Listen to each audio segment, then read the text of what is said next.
Good morning student. Today we will start BCom part second EFM paper first. Last class में हमने students working capital management का जो अपना topic चल रहा था उसमें first method operating cycle method में प्रैक्टिकल प्रॉब्लम के रूप में क्वेश्चन नंबर फर्स्ट और सेकंड किए थे। आज हम स्टार्ट करेंगे क्वेश्चन नंबर थर्ड। अब क्वेश्चन नंबर जो थर्ड है उसमें जो आपके फॉर्मूले हैं वो भी अपने को यूज करने होंगे। फर्स्ट और सेकंड क्वेश्चन में आपने देखा होगा कि फॉर्मूले यूज करने की रिक्वायरमेंट नहीं रही, क्योंकि ऑलरेडी वो पॉइंट्स गिवन थे क्वेश्चन में, फर्स्ट में भी थे सेकंड में भी थे, इसलिए आपने फॉर्मूले यूज नहीं किए, डायरेक्ट उसके जो भी आंसर थे वो लिखे हैं क्योंकि वो क्वेश्चन में गिवन थे। बट क्वेश्चन नंबर थर्ड है, उसमें आपको कैलकुलेट करना पड़ेगा। आपको raw material storage period, work in progress, finish goods, debtors collection period, creditors collection period, ये सभी कैलकुलेट करना होगा। अब इसके लिए वो फॉर्मूले हैं वो थोड़ा मैं रिपीट करता हूँ। आपको ऑपरेटिंग साइकिल पीरियड कैलकुलेट करने हैं, operating cycle period in year calculate करना है, और लास्ट में थर्ड पॉइंट में working capital, required working capital calculate करनी है। तो इस प्रकार से 3 पॉइंट अपने को करने हैं। अब जो थर्ड क्वेश्चन है वो आप देखिए अपनी बुक में। इसमें अपने को कहता है calculate the operating cycle and the working capital requirement from the following figure. इसमें अपने को 1 जनवरी और 31 दिसंबर की डिटेल दे रखी है, 2 कॉलम बना रखे हैं। देखिए रॉ मटेरियल अपने पास है, वर्क इन प्रोग्रेस है, फिनिश गुड्स है, सैलरी डेटर्स है, वेजेज है, distribution and other expenses, purchase of material, total sales, ये सभी डिटेल अपने को 2 ईयर की डिटेल अपने पास है। इसके बाद अपने को कहता है एवरेज 60 डेज पेमेंट पीरियड। तो पेमेंट पीरियड के लिए आपको 60 डेज इसने बताया है। इसके बाद लिखता है all goods are sold by credit, ये सभी डिटेल अपने को दे रखी है। ये नहीं लिखे तो भी हम जो क्रेडिट सेल्स है उसको, और जितनी भी सेल्स है उसको क्रेडिट मानते हैं। कैश सेल्स होगी तो क्वेश्चन में गिवन होगी, तो ये कहता है कि सभी सेल्स है वो क्रेडिट है। ये अपना क्वेश्चन है, 2 ईयर की डिटेल है, 1 ईयर की कैलकुलेशन मैं कर रहा हूँ, वैसे वैसे आपको सेकेंड ईयर की कैलकुलेशन करनी है। तो हम फर्स्ट पॉइंट क्या कैलकुलेट करते हैं, कैलकुलेशन ऑफ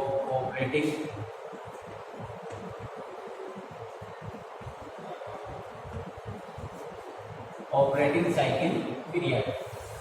फर्स्ट पॉइंट अपना ये है ऑपरेटिंग साइकिल पीरियड।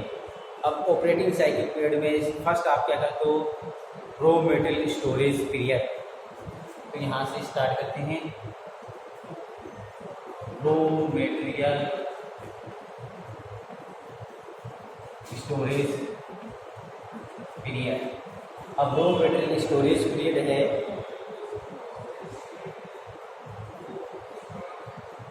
वो आप देखिए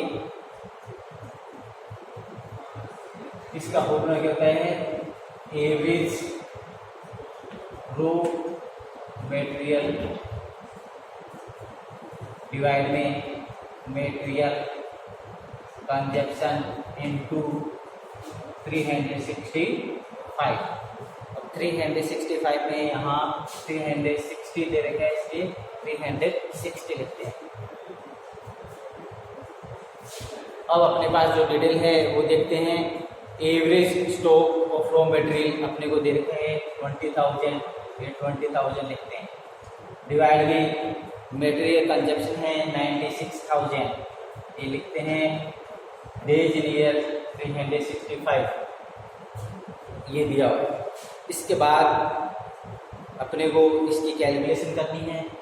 कैलकुलेशन आप करोगे तो ये 75 डेज है, 75 डेज। इसके बाद ये फर्स्ट पॉइंट हो गया अपना। सेकंड पॉइंट होता है work in progress storage period. Storage period तो average work in progress divide में फैक्ट्री कॉस्ट इनटू 365। तो एवरेज वर्क इन प्रोग्रेस अपने को क्वेश्चन में दे रखे हैं, ये लिख दिए हैं। फैक्ट्री कॉस्ट में अपने को जो कॉस्ट ऑफ गुड्स सोल्ड है वो कैलकुलेट करके लिखनी है, ये लिखा है, और 365। इस प्रकार से इसको कैलकुलेट अपन करेंगे। कैलकुलेट करने के बाद जो आएगा वो आएगा 36 डेज। 36 डेज, यस, नोट करिए इसको।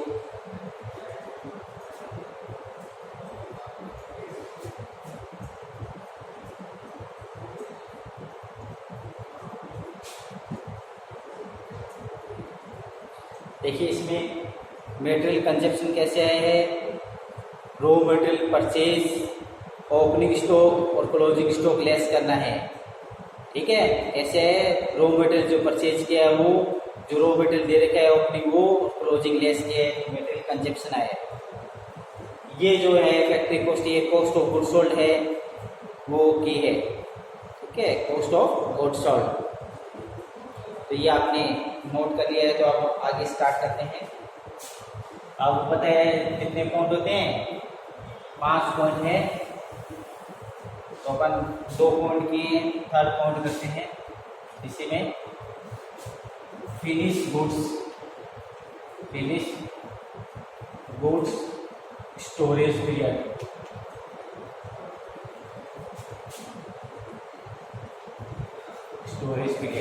एवरेज फिनिश गुड्स डिवाइड में cost of goods sold into 360। अब इसमें एवरेज फिनिश गुड्स अपने को दे रखे हैं, ये लिख देते हैं अपन, डिवाइड में कॉस्ट ऑफ गुड्स सोल्ड वही है इनटू 360। इस प्रकार से इसको कैलकुलेट करोगे आप, और ये कैलकुलेट करने के बाद जो आएगा वो 54 डेज। पॉइंट नंबर 4 में डेटर्स कलेक्शन पीरियड कैलकुलेट होता है। डेटर्स कलेक्शन पीरियड,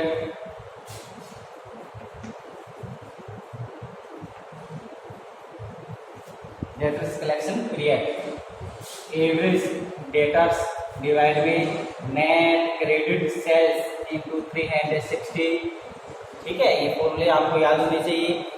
अब net credit sale, average debtors अपने पास है 32,000 डिवाइड में नेट क्रेडिट सेल्स, तो नेट क्रेडिट सेल्स जो सेल्स दे रखे ना गिवन है वही है नेट क्रेडिट सेल्स। क्रेडिट माना है उसको पूरी को, इसमें गिवन भी है और ये यहाँ आपने पुट किया है। अब इसकी कैलकुलेशन आप करोगे तो ये आनी चाहिए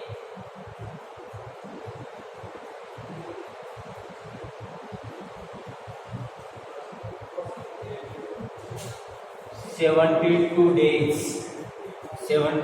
डेज। ये आप नोट करिए। पॉइंट 4 हो चुके हैं।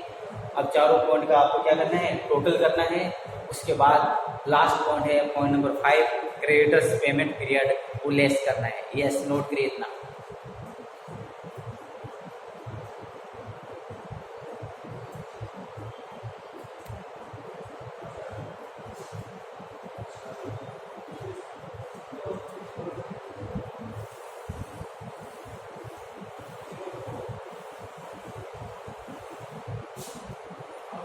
अब देखिए ये 4 का आपने टोटल किया है, ये फॉर्मेट कंटिन्यू चलने देना। इनका आपने टोटल किया है, तो टोटल आप करना 237 डेज। फिर अपने को पॉइंट नंबर लेस लिखना है, less point number 5 creditors payment period.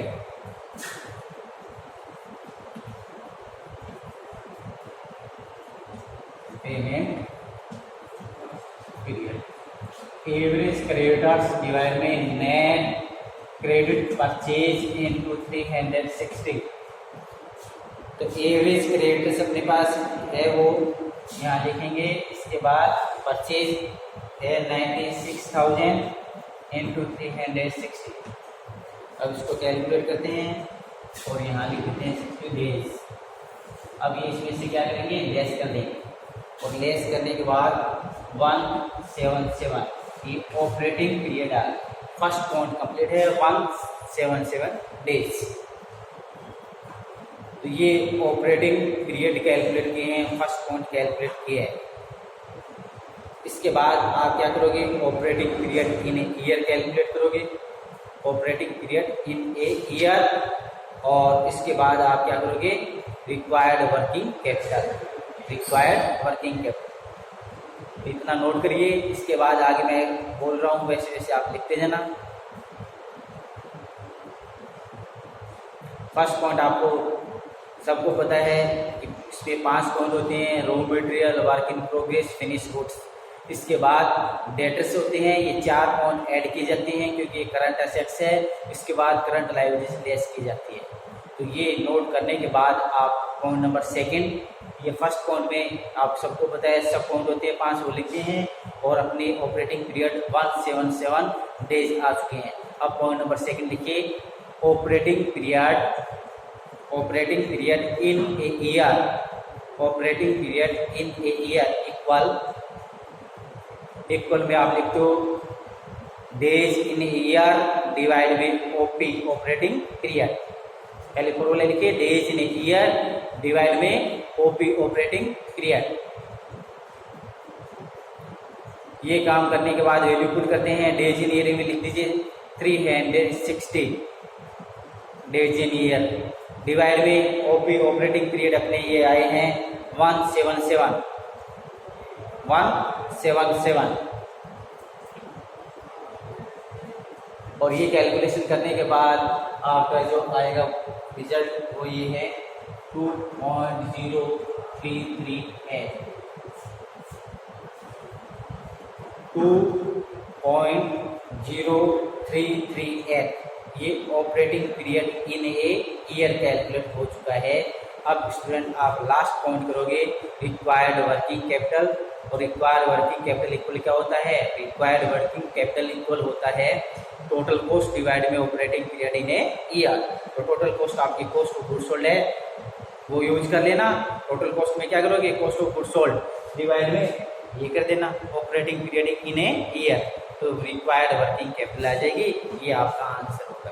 ठीक है, तो इसको नोट कर लीजिए। उसके बाद अल्टरनेटिव मेथड अपन स्टार्ट करते हैं। देखिए वर्किंग कैपिटल इक्वल क्या होता है, C plus O C divide में एन इंटू सी एस। क्या फॉर्मूला है, working capital equal C plus O C divide में एन इंटू सी एस।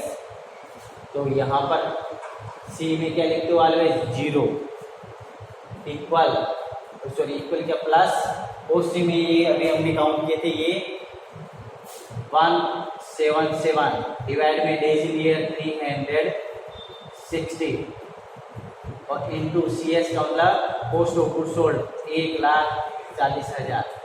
ठीक है, 1,40,000। ये वैल्यू पुट करोगे आप। वैल्यू पुट करने के बाद जो आंसर आएगा वो आप लिखोगे यहाँ पर 68,833। ये रिक्वायर्ड वर्किंग कैपिटल आपकी आई है अल्टरनेटिव मेथड से। इस प्रकार से हमने फर्स्ट ईयर का जो आंसर था वो कैलकुलेट कर दिया है। अब सेकंड ईयर का आप इसी स्टेप से कैलकुलेट करोगे। फर्स्ट ईयर में आपने जो स्टेप किए हैं वैसे ही अब सेकंड ईयर के पास, सेकंड ईयर में जो डिटेल दे रखी है उसका यूज करके आप स्टार्ट करोगे। ठीक है, अब मैं बोलता जा रहा हूँ, आप स्टार्ट कर देना। ऐसे ही फॉर्मूले लिखते हुए वैल्यू पुट करवाऊंगा मैं। ठीक है,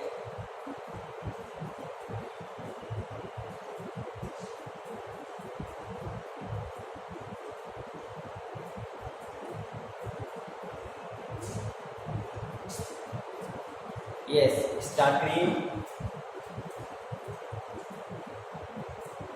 calculation of operating cycle period. तो ऐसे ही अमाउंट का एक कॉलम बना लीजिए और अमाउंट में यहाँ के लिखना है डेज। अमाउंट का कॉलम नहीं है, ये जो कैलकुलेशन है आप सबको पता है ये डेज में आती है, इसलिए डेज लिखना है। फिर आप लिखिए first point, material storage period equal average stock of raw material divide by material consumption into 360। तो average stock of raw material में वैल्यू पुट करिए 27,000 डिवाइड में 1,35,000 इंटू 360। अब आप उसको कैलकुलेट करिए, कैलकुलेट करने पर 72 डेज आएगा, 72 डेज। अब आप स्टूडेंट्स पॉइंट नंबर सेकंड लिखिए, प्रोडक्शन प्रोसेस पीरियड या work in progress storage period या प्रोसेसिंग पीरियड तीनों इक्वल है। Average stock of work in progress divide by total factory cost into 365। अब वैल्यू पुट करिए इसमें 18,000 डिवाइड बाय 1,80,000 इंटू 360। तो इस प्रकार से इसको कैलकुलेट करिए। ये कैलकुलेट करने पर 36 डेज आएगी, 36 डेज। नेक्स्ट पॉइंट अपना है finish goods storage period. Finish goods storage period, average stock of finish goods divide by cost of goods sold into 365। Yes, value put करिए। फिनिश गुड्स है, ये है 24,000 डिवाइड में 140 इंटू 365। अब इसको कैलकुलेट आप करोगे तो 48 डेज आएगा। यस, पॉइंट नंबर 4 में लिखिए debtors collection period. Debtors collection period equal होता है एवरेज डेटर्स डिवाइड में नेट क्रेडिट सेल्स इंटू 365 या 360। यस, वैल्यू पुट करिए। एवरेज डेटर्स में अपने पास दिए इसने 50,000 डिवाइड में सेल्स है इस वर्ष की वो 2 लाख दे रखी है और इंटू में 360 कर दीजिए और उसको कैलकुलेट करिए तो ये 90,000 आएगा। कितने आएगा? 90,000, सॉरी 90 डेज, 90 डेज। अब इनका टोटल आप करोगे 246। अब आप लेस करिए, जैसे ये लिखा हुआ है ऐसे less. Point number 5, creditors payment period. Creditors payment period equal होता है एवरेज क्रेडिटर्स डिवाइड में नेट क्रेडिट परचेज इनटू 365।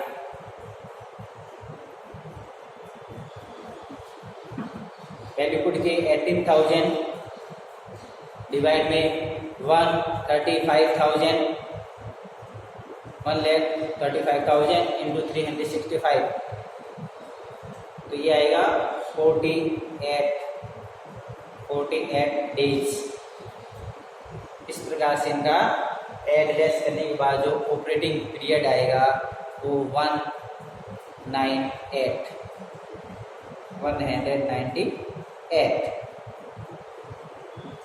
अब आप रिक्वायर्ड वर्किंग कैपिटल कैलकुलेट करोगे। रिक्वायर्ड वर्किंग कैपिटल में आप क्या काम करोगे? रिक्वायर्ड वर्किंग कैपिटल में आपको करना है टोटल ऑपरेटिंग कॉस्ट डिवाइड में operating period in a year. तो ये जो 1899 है इसको इन ए ईयर में चेंज करिए। इसके बाद पॉइंट नंबर 3 करिए। ये आप कंप्लीट करने के बाद आपको स्टार्ट क्या करना है, ये वर्किंग कैपिटल इक्वल, ये फॉर्मूला लिखिए C+4C डिवाइड में M इंटू CS। C में तो आपको 0 लिखना है और C में आपको लिखना है 198 डिवाइड में ये 365 इंटू में आपको क्या लिखना है 1,80,000, 1,80,000। कॉस्ट ऑफ सेल्स कितनी है? 1,80,000।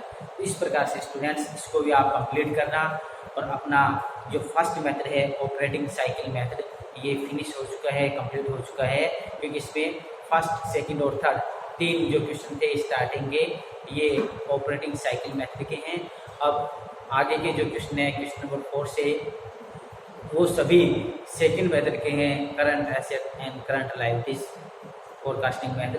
तो वो अपन नेक्स्ट क्लास में स्टार्ट करेंगे। आप इस मेथड को तैयार करना। आपको मैंने फॉर्मेट लिखाया है, पहले एक्सप्लेन कराया है, फिर फॉर्मेट लिखाया है, फिर ये 3 प्रैक्टिकल प्रॉब्लम थी अपनी बुक में, वो तीनों ही मैंने आपको कंप्लीट करवाई है। तो ये आप इसका जितना अधिक अभ्यास करोगे उतना ही परफेक्ट बनोगे, इसलिए प्रैक्टिस करते रहना। आज के लिए इतना काफ़ी है। थैंक्स।